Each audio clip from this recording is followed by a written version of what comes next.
Welcome to இடிஸ் kitchen. இன்றைக்கி நம்ம என்ன சமைக்கிறோம் அப்படின்னு சொல்லி பார்த்தோம்னா பிரியாணி. பட் வீடியோ ஸ்டார்ட் பண்ணுறதுக்குள்ள நான் ஸ்டார்ட் பண்ணிட்டேன். அதுக்கு என்னென்ன பண்ணணும் அப்படின்னா, ஃபஸ்ட்டு குக்கரை இது பண்ணி வச்சுட்டு எண்ணெய் தேவையான அளவு ஊற்றிட்டு ஆனியனை டீப் ஃப்ரை பண்ணிட்டு அதுக்கப்புறமா அந்த பட்டம், லவங்கம், அதுக்கப்புறம் கிராம்பு, அது தேவையான மசாலா ஐட்டம்ஸ் எல்லாம் உள்ளே போட்டுக்கிற வேண்டியதான். இப்போதைக்கு இது கொஞ்சம் வதங்கணும், அது வரைக்கும் வெயிட் பண்ணுவோம். ஸ்டார்ட் பண்ணிட்டு இப்போ வெங்காயம் ஓரளவுக்கு எல்லாமே வதங்கிடுச்சு. அதுக்கப்புறம் தேவையான மசாலா பொருள் எல்லாம் எடுத்து வச்சுருக்கேன். என்னென்னா பெருசீரகம், அதுக்கப்புறம் இந்த இலை, அதுக்கப்புறம் சுருள் பட்டை, ஏலக்காய், கடல் பாசி, இதெல்லாம் ஆட் பண்ணிக்கிறோம்.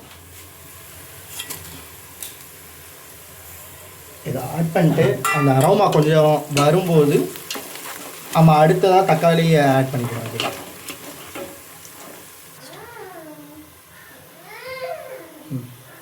இப்போ பிரியாணிக்கு தேவையான அளவுக்கு சிக்கன் எடுத்து வச்சுருக்கேன். இது கூட பிரியாணி பொடி கொஞ்சம் எடுத்து வச்சுருக்கேன். தேவையான அளவு எடுத்துக்கிறேன். உங்களுக்கு எவ்வளோ தேவையோ அவ்வளோக்கு எடுத்துக்கோங்க. அந்த பொடியை போட்டு கேர்டு எடுத்து வச்சுருக்கேன்.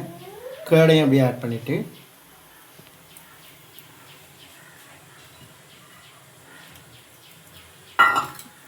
இது அப்படியே கொஞ்சம் நல்லா மேரினேட் பண்ணி கொஞ்சம் நேரம் ஒரு 5 மினிட்ஸ் ஊற விட்டுறலாம்.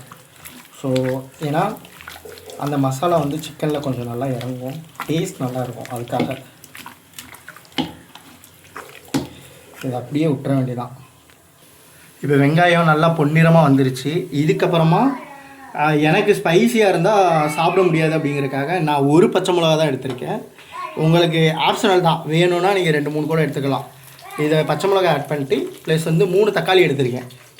4 வெங்காயம், 3 தக்காளி. ஸோ இந்த தக்காளியும் ஆட் பண்ணிக்கிட்டு இதை கொஞ்சம் நேரம் ஒரு 2 மினிட்ஸ் மட்டும் விட்டோம்னா அதுவும் வெந்துடும். அவ்வளோதான். அதுக்கப்புறம் மறுபடியும் நம்ம சிக்கனை ஆட் பண்ணிக்கிற வேண்டியதான். இப்போ தக்காளி நல்லா ஸ்மாஷ் ஆகிடுச்சு ஓரளவுக்கு. இப்போ தக்காளி ஸ்மாஷ் ஆனதுக்கப்புறம் இஞ்சி பூண்டை நான் எடுத்து வச்சுருக்கேன். இஞ்சி பூண்டை ஆட் பண்ணிக்கிற வேண்டியதான். இது எவ்வளோ இருக்கும்னா, ஒரு விரல் சைஸ் இஞ்சி, ஒரு பெரிய பூண்டில் ஒரு 6 பூண்டு இருக்கும். அதை 6 பல்லு பூண்டு இதை போட்டு இதையும் கொஞ்சம் நல்லா மிக்ஸ் பண்ணிக்க வேண்டியதான். மிக்ஸ் பண்ணதோடைய ஒரு கைப்பிடி புதினா எடுத்து வச்சுருக்கேன். இந்த புதினா வந்து இதில் ஆட் பண்ணிக்க வேண்டியதான். புதினாவே ஆட் பண்ணிவிட்டு இப்போ நம்ம மேரினேஷன் பண்ணி வச்சுருக்கிற சிக்கனை வந்து அப்படியே இதில் ஆட் பண்ணிக்க வேண்டியதான்.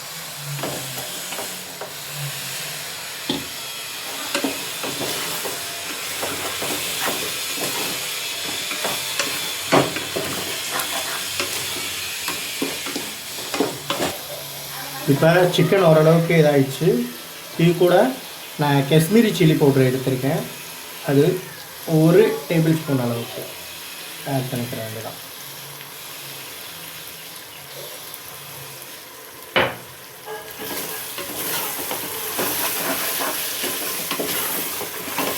இந்த கலர் பார்க்கும்போதே நல்லா தெரியும் உங்களுக்கு, ஒரு அப்பீடைசிங்காக. ஸோ பிரியாணியும் இதே கலரில் தான் மேக்ஸிமம் வரும். இப்போ ஆல்ரெடி நான் பாஸ்மதி ரைஸ் ஊற வச்சு எடுத்து வச்சுருக்கேன். எவ்வளோனா ஒரு 3 கிளாஸ் எடுத்து வச்சுருக்கேன். 3 டம்ளர் எடுத்து வச்சுருக்கேன் அரிசி. அதையும் ஆட் பண்ணிக்கிறாங்க அவங்க கூட.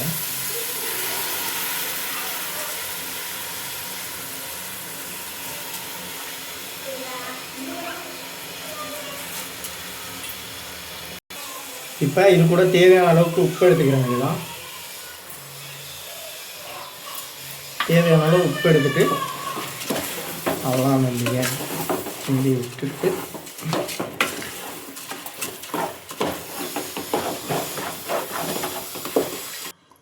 இப்போ நான் இந்த டம்ளரில் வந்து அரிசி எடுத்தனால இதே டம்ளரில் வந்து நான் தண்ணி ஊற்றிக்கிறேன்.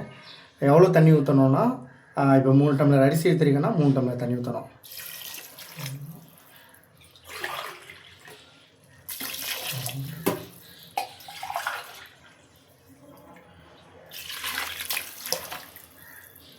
மூணு டம்ளர் தண்ணி நான் ஆட் பண்ணிட்டேன்.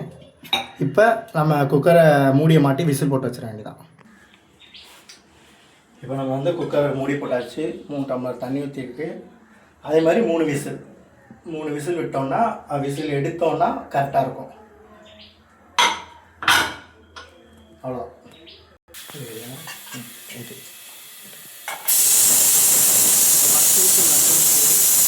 இன்னும் 2 நிமிஷம் வரணும்.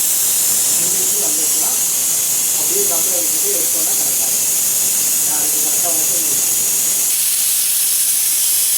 ஒரு 3 நிமிஷம் வச்சுட்டு எடுத்து நம்ம ஒரு 5 நிமிஷம் தம் எடுத்துட்டு அதுக்கப்புறமா ஓப்பன் பண்ணி பார்க்கலாம். ஓரளவுக்கு பர்ஃபெக்டாக இருக்கும்.